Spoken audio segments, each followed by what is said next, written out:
మనసుకు ప్రతిరూపమే మాయ. దివ్యాత్మ స్వరూపులారా, మాయ అంటే ఉన్న దానిని లేనట్లుగా, లేని దానిని ఉన్నట్లుగా భ్రమింపజేసేది. భూమండలం అంతటిలో ఇది ఒక్క మానవ జాతిలోనే ఉంది, ఏ ఇతర ప్రాణులలో లేదు. గమనించండి.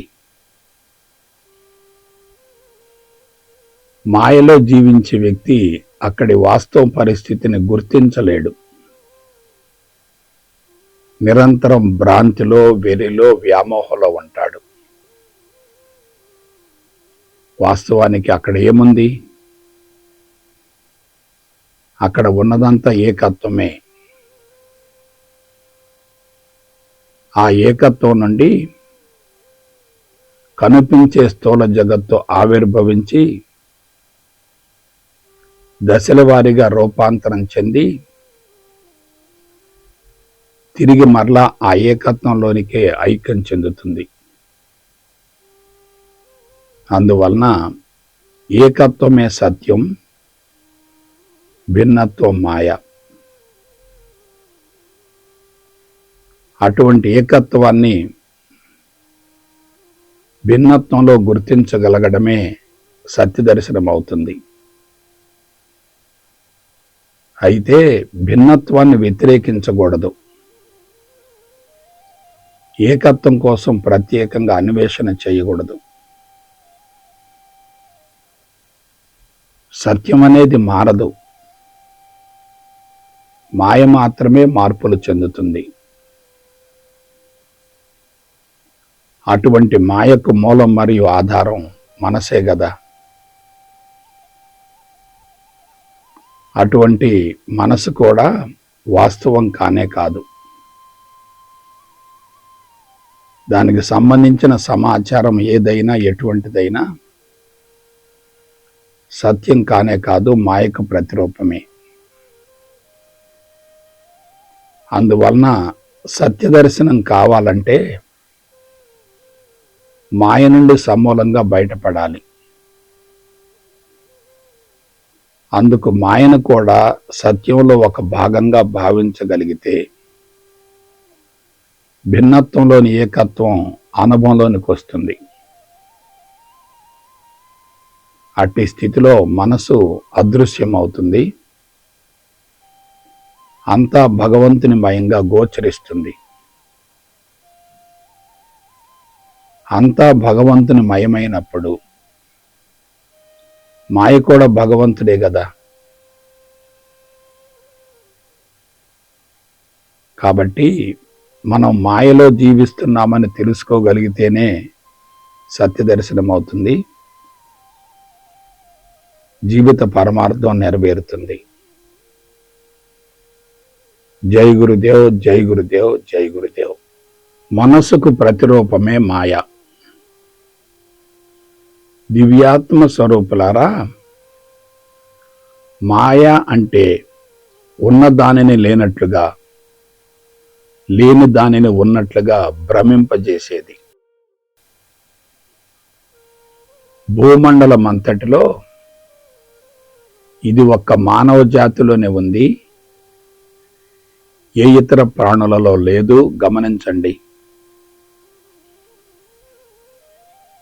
మాయలో జీవించే వ్యక్తి అక్కడి వాస్తవ పరిస్థితిని గుర్తించలేడు.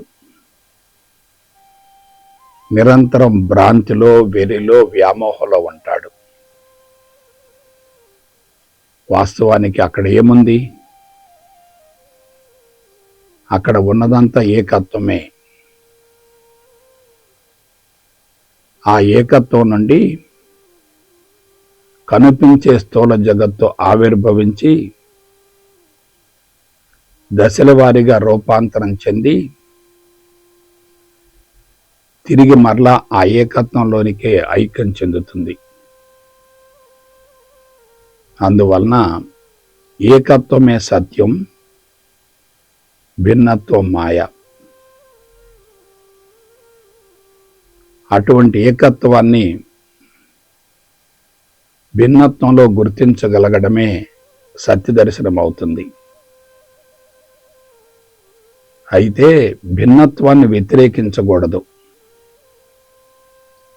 ఏకత్వం కోసం ప్రత్యేకంగా అన్వేషణ చేయకూడదు.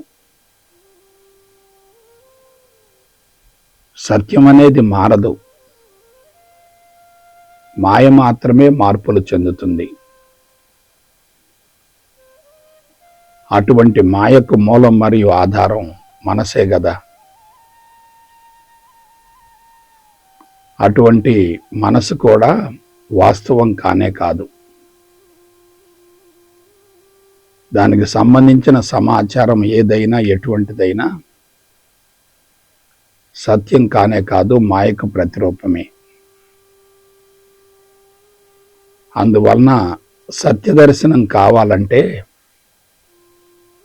మాయ నుండి సమూలంగా బయటపడాలి. అందుకు మాయను కూడా సత్యంలో ఒక భాగంగా భావించగలిగితే భిన్నత్వంలోని ఏకత్వం అనుభవంలోనికి వస్తుంది. అట్టి స్థితిలో మనసు అదృశ్యమవుతుంది, అంతా భగవంతుని మయంగా గోచరిస్తుంది. అంతా భగవంతుని మయమైనప్పుడు మాయ కూడా భగవంతుడే కదా. కాబట్టి మనం మాయలో జీవిస్తున్నామని తెలుసుకోగలిగితేనే సత్యదర్శనం అవుతుంది, జీవిత పరమార్థం నెరవేరుతుంది. జై గురుదేవ్, జై గురుదేవ్, జై గురుదేవ్. మనసుకు ప్రతిరూపమే మాయ. దివ్యాత్మ స్వరూపులారా, మాయ అంటే ఉన్న దానిని లేనట్లుగా, లేని దానిని ఉన్నట్లుగా భ్రమింపజేసేది. భూమండలం అంతటిలో ఇది ఒక్క మానవ జాతిలోనే ఉంది, ఏ ఇతర ప్రాణులలో లేదు. గమనించండి. మాయలో జీవించే వ్యక్తి అక్కడి వాస్తవ పరిస్థితిని గుర్తించలేడు. నిరంతరం భ్రాంతిలో, వెరిలో, వ్యామోహంలో ఉంటాడు. వాస్తవానికి అక్కడ ఏముంది? అక్కడ ఉన్నదంతా ఏకత్వమే. ఆ ఏకత్వం నుండి కనిపించే స్థూల జగత్తు ఆవిర్భవించి దశల వారీగా రూపాంతరం చెంది